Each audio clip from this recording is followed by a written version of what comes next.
Shalom, brothers and sisters. I'm coming on the air to you. Pray that you're doing well in the midst of these apocalyptic times and these times of tribulation. I felt inspired to do a series on some lessons, documentary lessons I've been listening to, which I understand had a tremendous impact on my upbringing in the Christian church. And nobody's talking about this kind of stuff in our particular genre camps, or our community. No one's talking about the exposure that's being brought upon the fact that the early Pentecostal church was steeped deep in white supremacy, British Israelism, and they even were into lynching black people within the churches, how they separated themselves with their organizations. And so I wanted to play this documentary and give commentary along with it. And I think I'm going to do this. This is Tuesday. I'm starting backwards. I'm doing the one that they did today, and I'm going to go backwards, or maybe I'll start tomorrow. This being Tuesday, there's about 4 or 5 of them, so I want to get them in.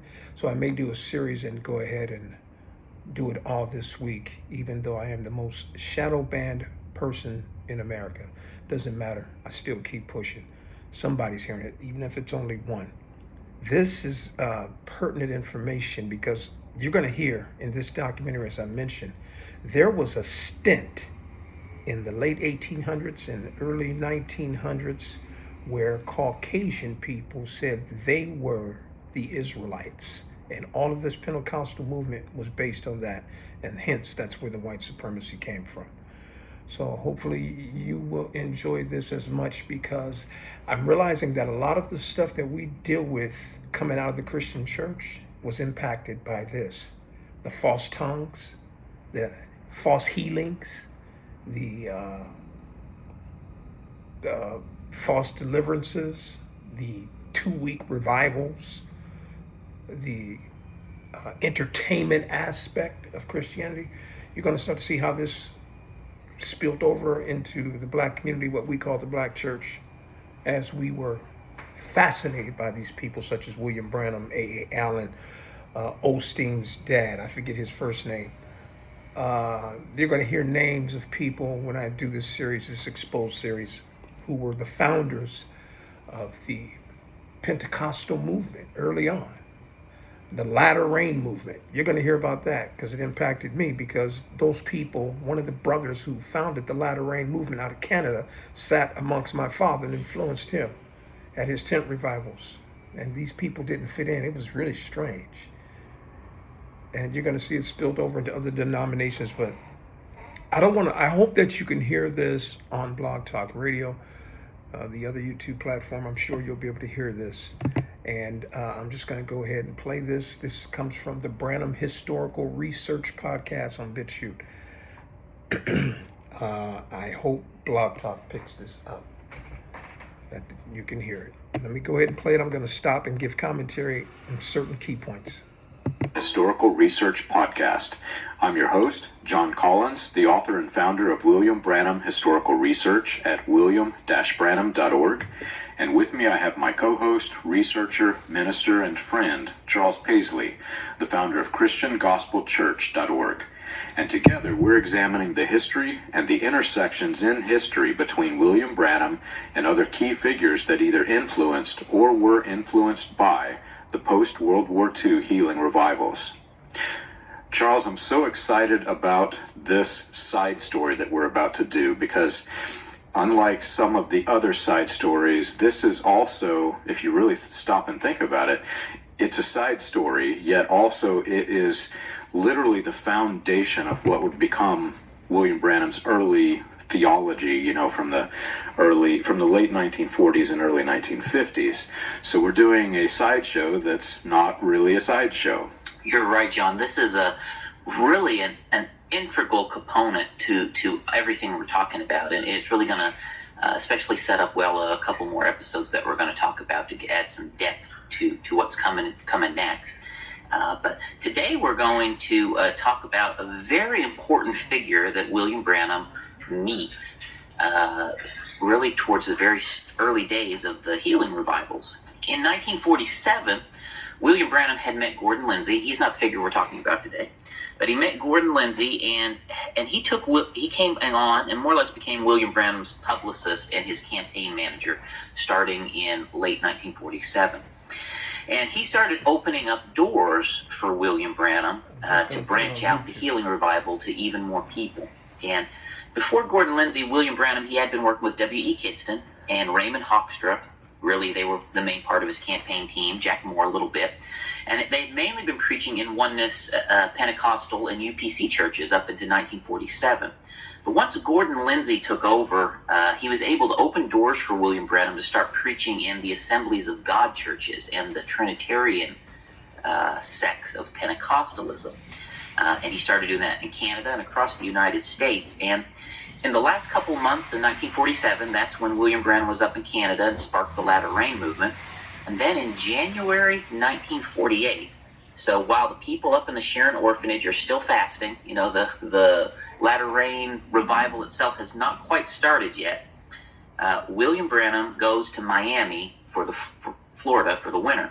And while he's there, he holds some meetings, and he happens to meet a man named F.F. Bosworth at those meetings. And that's the man we're going to kind of talk about today. And John, like you mentioned, up until F.F. Bosworth had a really bad stroke in 1956, and finally he passed away in 1958, he was one of the most important figures in William Branham's circle in those years. Absolutely. And for the healing revival in general, Bosworth was so fundamentally important. I've written a book on the life and times and the interesting connivery of John Alexander Dowie. And in the Zion cult that John Dowie started, F.F. Bosworth was a key figure. And, before any of this had happened, Bosworth was deeply connected to Dowie.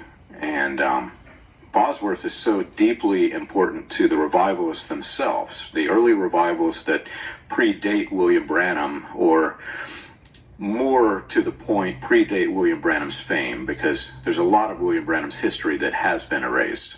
We actually don't know where William Branham was actually speaking in many of the cases, except for what hasn't been erased, which is quite interesting to me. But Bosworth was a key figure in John Alexander Dowie's Zion sect that was called the Christian Catholic Church. And we'll get into that a bit deeper here later in the show. But Bosworth was a recognized name, and his recognition came mostly through Dowie. And once Dowie had died and the Christian Catholic Church was scattered, there were a lot of people that would open their doors to Dowie because Dowie was a familiar face in the sect. And there were even non-Dowie cult members who would entertain the idea of Bosworth coming in because he was deeply connected to Pentecostalism. Yeah, Bosworth is just such a very important and very popular figure, even in the Message, especially in the Message. I know in my sect of the Message, John, we kind of looked at Bosworth as the grandfather of the Message, maybe, or as one of William Branham's key predecessors. William Branham referred to him as Daddy Bosworth. That's the title that he gave him and would refer to him during the healing revival. So you can find William Branham on tape calling him Daddy Bosworth. So he was just a very important figure. So in some sense, it was almost like William Branham's adopted father a little bit. The father maybe he wished he had. Right. And in the Message, F.F. Bosworth is an incredibly beloved figure. And so, the mere act of kind of critically examining Bosworth is a little bit taboo for us, John. Right. So I know I'm a little cautious in drawing conclusions about Bosworth, but I do think there's some things that we should look at that tended to be glossed over in the Message that we never looked at, we never talked about, we just kind of pretended it wasn't there. But things that we definitely should try to take into consideration now that we're out of the Message. There are a lot of people who are interested in listening to our show because of the white supremacy and the criminal aspects of William Branham's past, but this is a much more complicated and complex ball. That's exactly why we're listening to it. We're going to find out that pre-World War II Pentecostalism that spilled over until today's times was steeped in white supremacy. They helped found Ku Klux Klan in the particular area, regions, and they would use some of the churches for Ku Klux Klan meetings. And then this is where I want you to see, and I'm going to do this for the next few days. This is where I want you to see British Israelism came from, which translates over into the so-called royal family that claim they're from the line of David. It comes from this as well. And then that's why we see a lot of people who don't say they're grafted in, because they truly believe today, Christian Caucasians believe they are of the lost 10 tribes of Israel. You're going to hear where this came from and how this started. So I'll just comment in between. And then there's going to be a shocker. It's going to blow your mind. Somehow or another, the Kardashian family's involved in this. All of string than anybody can fathom or realize.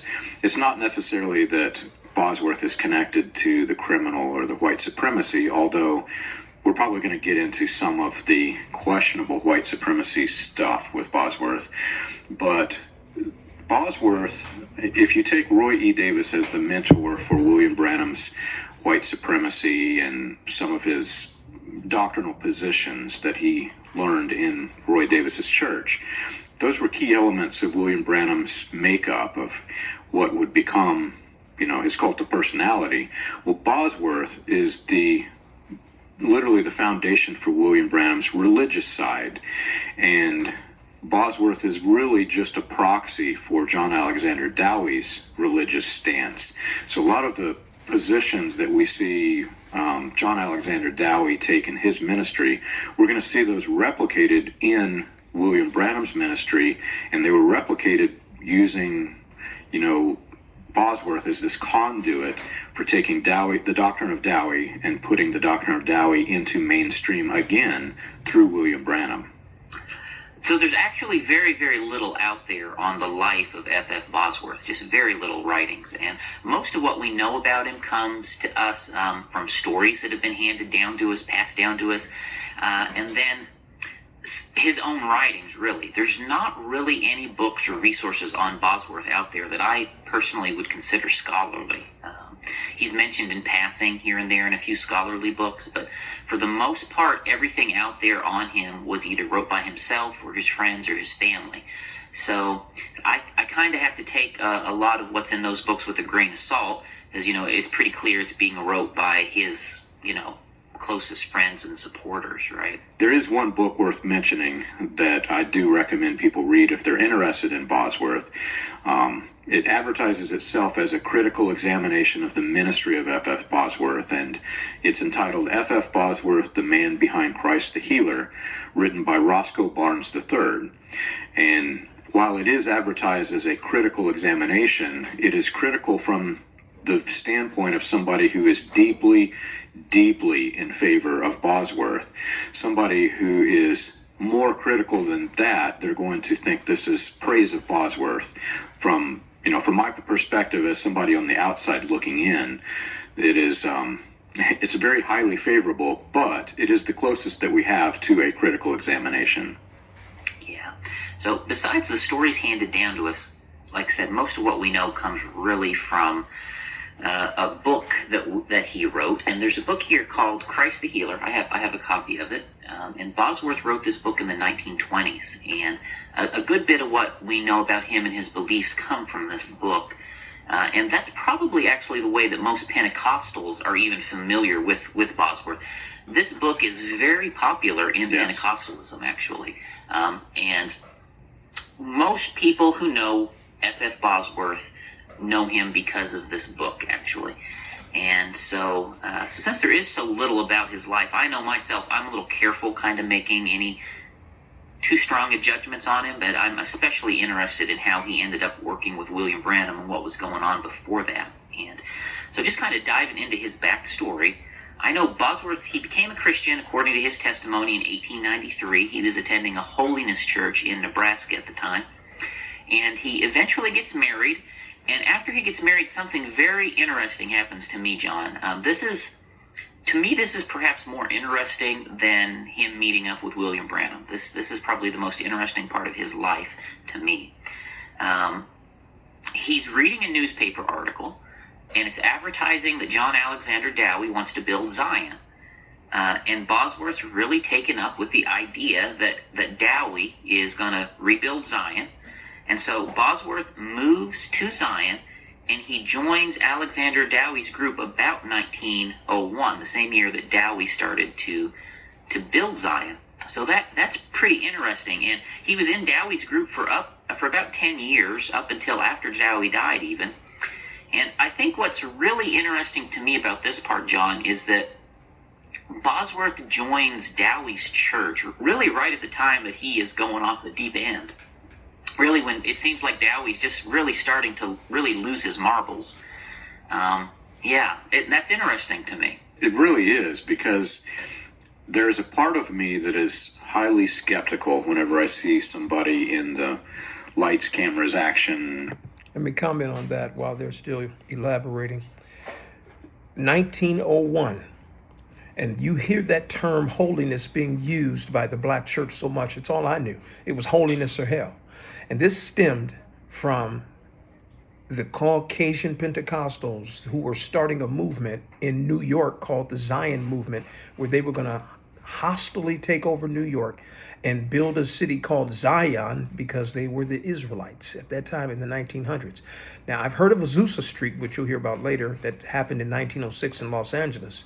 And then you had two movements on two different coasts of the United States that were starting this false Pentecostalism, which we in Christianity, the folks that's supposed to be waking up, coming out of Christianity like me, we adapted all this stuff. And you're going to hear in the remainder of the week that this was sensationalism. Why? Because the TV hadn't even been invented yet. The silent pictures hadn't even come into play yet. That came into play like 1913, 1920. So people would flock to these healing revivals for entertainment. And truly, they would entertain the people with false healings, false miracles. I digress. Let's continue. In what Dowie's doing and in these things that are happening here in Zion. And to me, the fact that he joins at this point, by 1901, there is just no question that what Dowie is doing at this point, Zion this thing's a full-fledged cult. It's probably the most... I wish you could see this advertisement. It looks like something out of P.H. Barnum and Bailey, and where they're trying to get people to come to these revival meetings. It was strictly entertainment. It was a cult. And this stuff parlayed over into the black church with their false tongues. People understand that. I believe in tongues, but they were given when the Holy Spirit came upon people in order to be able to speak other languages during the Feast of Weeks after Passover. When they came out of the upper room, everyone from different countries heard them speaking in their own language. And they didn't have to have a gift to interpret it because it was their language they were speaking in order to convey the message. But that's another lesson for another time. Let's see if I can perhaps move some of this around. Can you give me my little black stand? I'm going to see if I can actually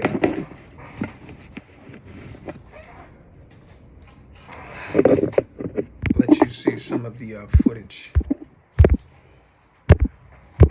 Maybe not.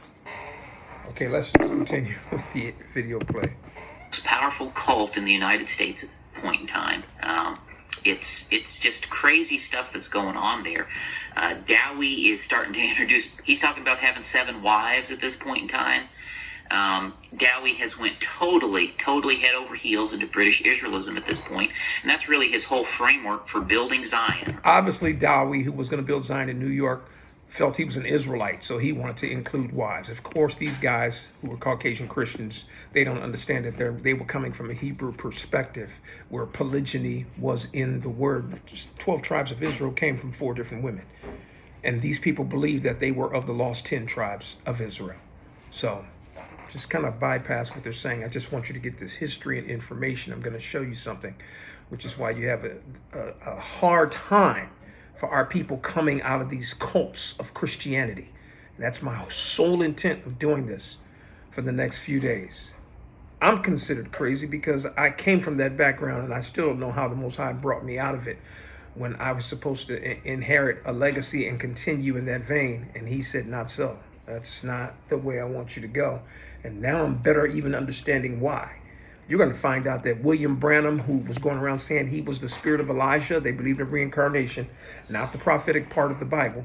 You're going to find out that William Branham mentored Jim Jones, and they did revivals together. This stuff is corrupt to the core. And when they were done with church, it was off to the Ku Klux Klan meeting. And then they started separating themselves from black people in churches. The Pentecostal movement started the Assemblies of God, and black folks started the Church of God in Christ. And they went their separate ways. I digress.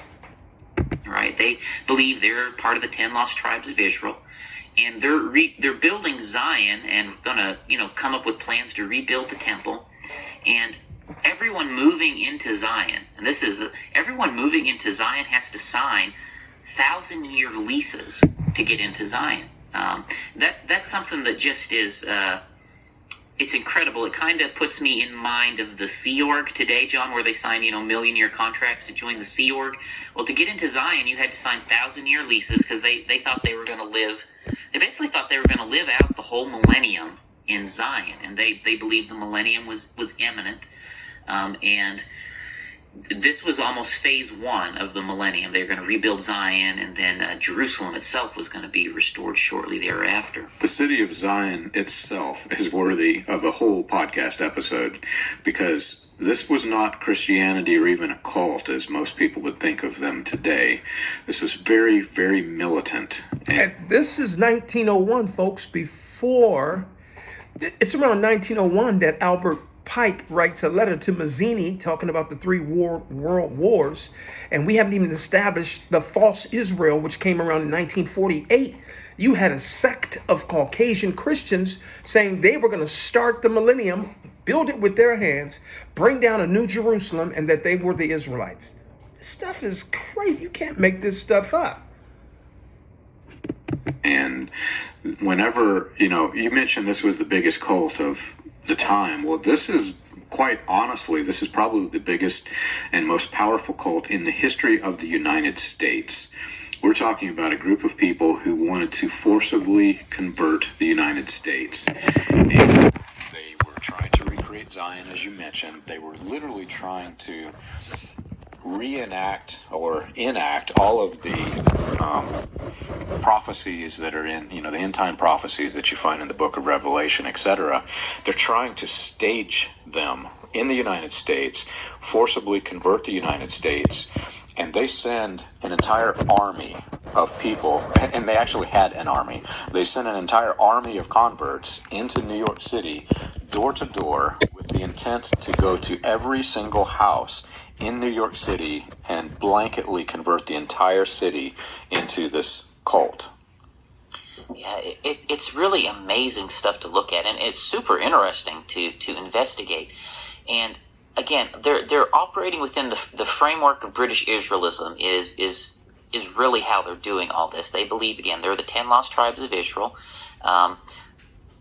There is the concept within British Israelism that even the royal family of England is descended from King David, so the House of David's line is still on the throne, and they have plans to really recapture the Holy Land, somehow get control of Jerusalem, and even rebuild the temple and everything in Jerusalem. And so they've built an entire end time theology around restoring Israel. That it's a very interesting, and if you read a lot. So y'all see how many people been coming for our culture before these Khazars and synagogue of Satan? It was in Christianity at first as well. That's why I'm going to go ahead and do this series. Let me let you go. I wanted you to hear that term, British Israelism, saying that they're from the 10 tribes of Israel. That's why you have Irish, the royal family, and all these people laying claim. I mean, we're in the middle of what's leading to, well, I'm not going to say a holy war, but it could potentially lead to World War III, but it is a false flag, and I'm not taking sides, because they have to bring in chaos in order to bring in their Antichrist and introduce them to the world and the demonic influence. That's what we're seeing right now. We don't live in fear. This is just a big show. We know how this is going to end. I wanted you to hear that British Israelism. We got some ways to go, probably another 40 minutes or so.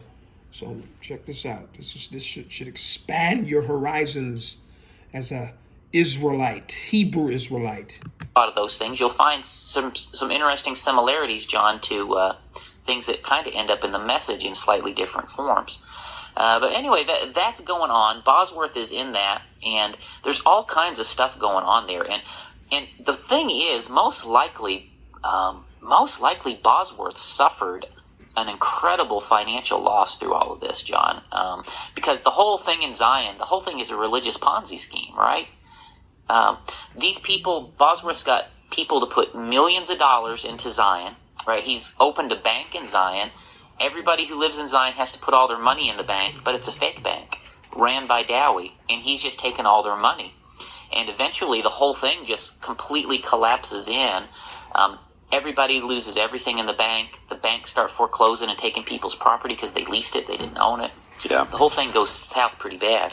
Well, even leading up to it, and again, it's much bigger than this conversation today, but leading up to the building of Zion, Dowie he's actually just inches away from being bankrupt. He'd invested so much money, and he holds this big money-making campaign. Give me money. We need more money. We're going to forcibly convert New York City. And Dowie actually takes that money that could have paid off some of his debt, and he invests it into what he considers a business opportunity to go to forcibly convert New York City. It doesn't work, and they invested millions of dollars. So and Bosworth was a key figure in that attempt to take over New York City. Bosworth was one of Dowie's right-hand men, and he's there in New York City doing this. So Bosworth invests literally everything he owns into this cult. That was a cult requirement. Give me all your money and you can join us. Then he goes and tries to take over New York City. It fails, and they lost back. And this is back in 1905, really early 1900s. I think the figure was like $7 million, and I'd have to look it up. But we're talking a lot of Giving your money to all these cults and camps. Inflation, I mean, we're probably talking billions, right? Is what that Right. would account to. It's a lot of money. It is a vast amount of money that Dowie has extorted from these people and has completely blown. And they lose everything. Most of them lose most everything if as this thing happens. And as Dowie's cult, as Dowie dies, as the money all disappears, as all this happens, I can just imagine. And again, we don't really have any direct documentation on this, but I just can kind of imagine that Bosworth is probably sitting there trying to figure out what in the world just happened to me. Like what the millennium, instead of the millennium starting, I just lost everything. And so Bosworth is probably going through that as Dowie dies, and he's probably looking for answers, trying to make some sort of explanation or answer to him for what he's been through. And I think, John, you and I can even relate to that just a little bit, right? I was actually just fixing to say that. It's very much like I see it with the cult today. I saw it. If you even take the history of the message cult, William Branham died, and then you've got all these people that invested their entire lives into this thing. And then to realize that with his death, there were prophecies that literally cannot be fulfilled because he's dead. And yet they've invested their entire lives, and a lot of them invested their entire life savings into this thing through donations, etc. Well, there's this human attempt to reconcile what just happened by still holding on to key elements of whatever was learned in this very false thing. So what you find is... Absolutely, and that's what you see that has spilt over into the Word of Faith movement, the Name It and Claim It movement, went into Copeland, Kenneth Hagin, spilled over into Creflo Dollar. Then it got into the financial aspect, but you can see they were raising money early on, getting money from people. Spilled over into what you see as T.D. Jakes, all of this, and the sect, the secret, the false healings, the false revivals. This is where this all began. Pre-World War II.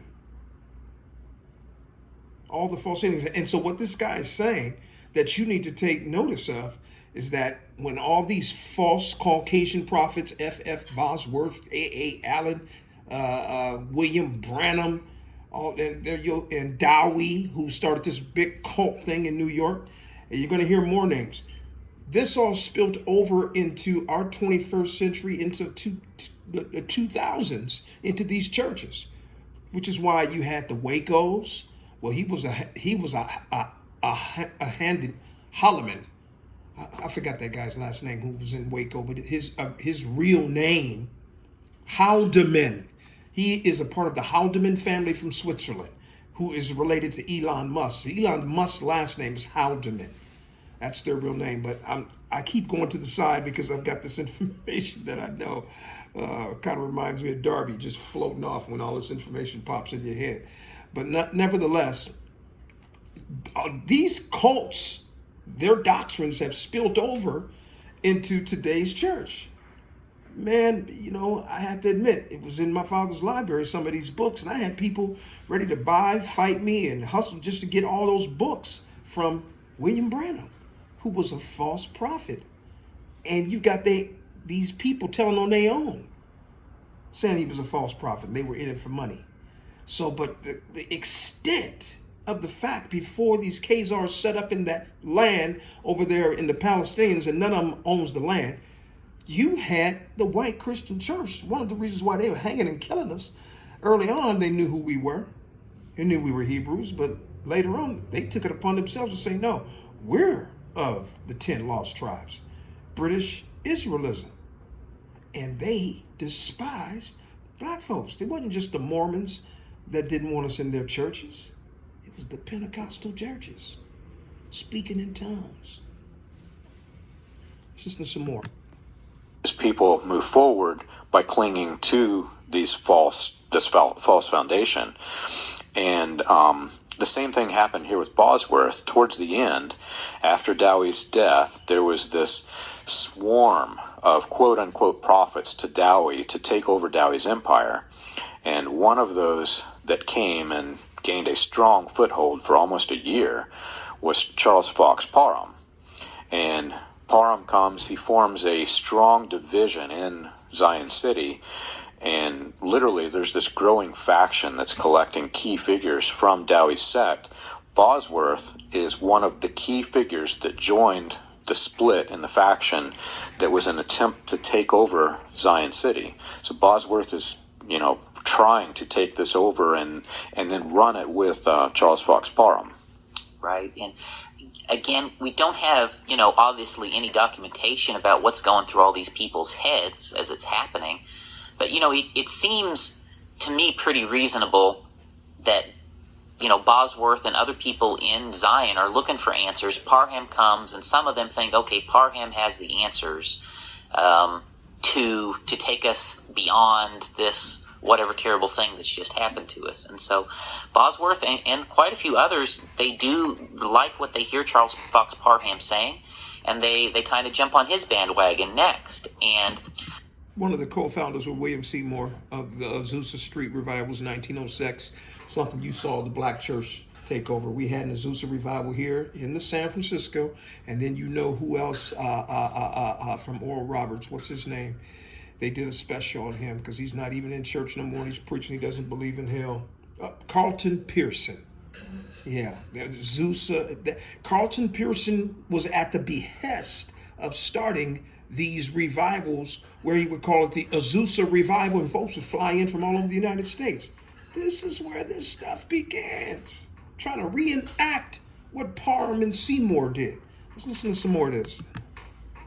So during those years that Bosworth was living in Zion, the Azusa Street Revival happens in Los Angeles. It starts, and this is really going to kick off the whole Pentecostal movement. And Bosworth and other people from Zion, they travel with Parham from Zion. So Parham leaves Zion in September 1906, and he goes in October over to Azusa Street. And it seems that Bosworth and other figures from Zion travel over there with him. Bosworth actually was at ASUZA Street, not the day the revival started, but shortly, a few months after it started, he shows up there along with Charles Parham.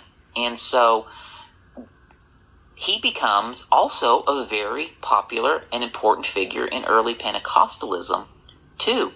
And I think it's worth noting here that this is how the Dowieites, in one way, come in and become a very important faction within early Pentecostalism. Because obviously, Bosworth was not the only Dowieit at Azusa Street at the beginning when these things were kicking off. Right, and I've got some of my Pentecostal historian friends will look at this picture and say, it's all fake, this is all fake.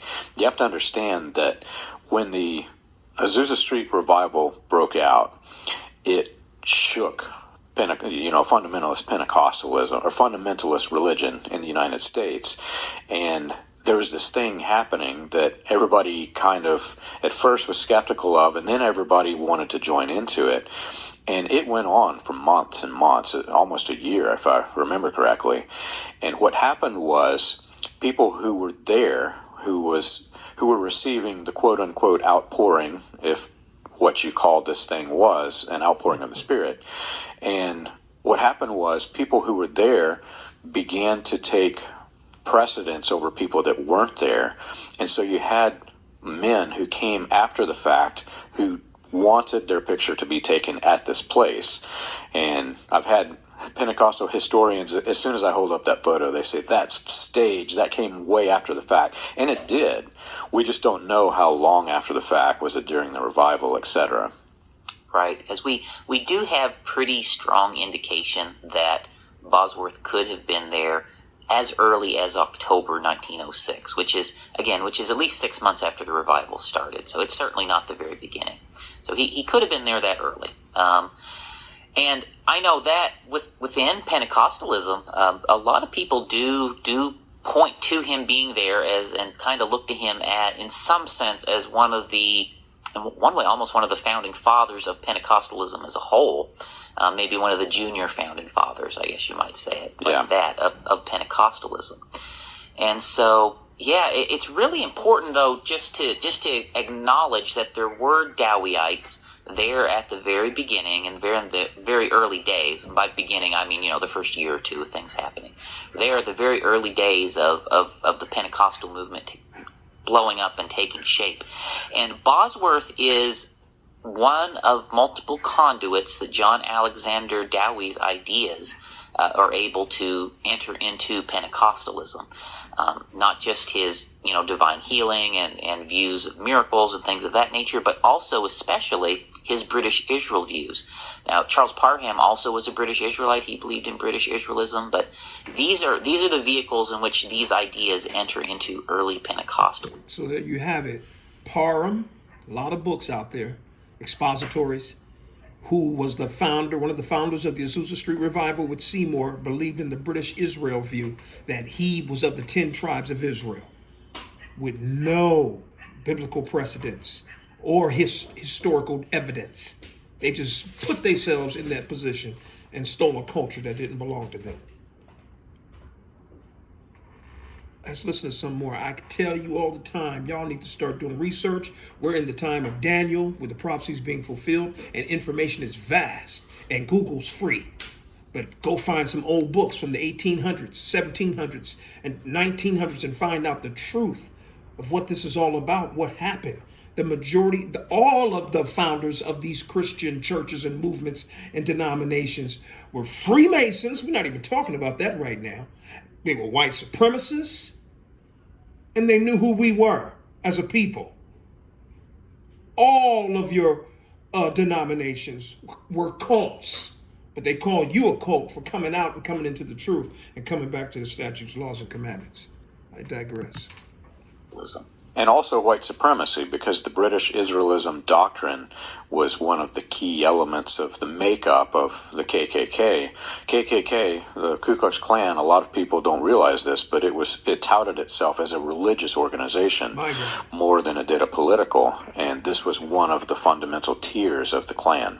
It's not to say that all British Israelites were in the Klan, But So, the I mean, ideology. people, do you hear the fact that the KKK considered themselves a religious organization, not a political organization? So within their belief of their God, they believed in hanging niggas. I digress. Of the British Israelites was very popular and appealing to the Klan, and a large chunk of the people in the Klan adopted British Israel views because it complemented the racial things they wanted to do. And it's as it takes that turn, as it's adopted by these white supremacist figures, that British Israelism slowly and gradually ends up birthing the Christian identity theology, which I look forward. We'll do a full episode on that at some point, how all that happens. But yes, at the time there is a British Israelism and the racist views of the Ku Klux Klan are cousin ideas at this point in time, and they haven't fully diverged. They're still somewhat the same people in the same places. And I'll put the caveat into the conversation just because I can already tell you where people's minds are going with this. We don't have any strong indication whatsoever that Bosworth was in the Klan, but we're going to be talking about some very unusual white supremacy milestones in Bosworth's life. He was in the Klan. You know, the listeners can gather their own opinion from it. Sure. So Bosworth, he was at Azusa Street, and that fact alone makes him a little bit of a Pentecostal legend. And as Pentecostalism starts to take shape coming out of Azusa Street, Bosworth, he eventually leaves Zion, he moves to Texas, and he starts a church there. And from that church, he becomes one of the founding fathers of the Assemblies of God in 1914. So, very, very prominent man as you come into these early years of Pentecostalism. And the Assemblies of God, if I'm correct in my understanding and what I've read, it was really the first fully Pentecostal denomination that came together. And by that, I mean they believed in tongues as the evidence of the Holy Spirit. Exactly. And back to the white supremacy, interesting facts. Right before the Assemblies of God has formed, Bosworth is holding a revival in Texas, and it's a racially integrated revival. So he's got whites and blacks in the revival. Bosworth was recognized because of this event. He's recognized as being a non-white supremacist. He is brutally beaten by the white supremacists in Texas. Texas had a strong Klan faction, so it was likely the Klan that he was beaten by. And he did not get killed by the Klan, which is, we don't know what happened. We just know he was brutally beaten. We don't know what they said to him when they let him live. But right after this, Bosworth becomes a founding father of the Assemblies of God in 1914. So let me read between the lines. They whooped his ass and said, don't you hold no more multicultural revivals. As a matter of fact, you start another organization with blacks ain't allowed and call it the Assemblies of God. They beat their own, and that was the Klan. So you're going to say he had nothing to do with them. He obeyed them. He succumbed to what they wanted him to do. Christian church. And the Assemblies of God is recognized for bringing an end to the interracial focus of the Pentecostal movement, because the AOG became predominantly white at this time in its early years. So here's Bosworth holding these very integrated revivals, gets beaten by the Klan, and then suddenly he's in an all-white denomination, the founder of an all-white denomination.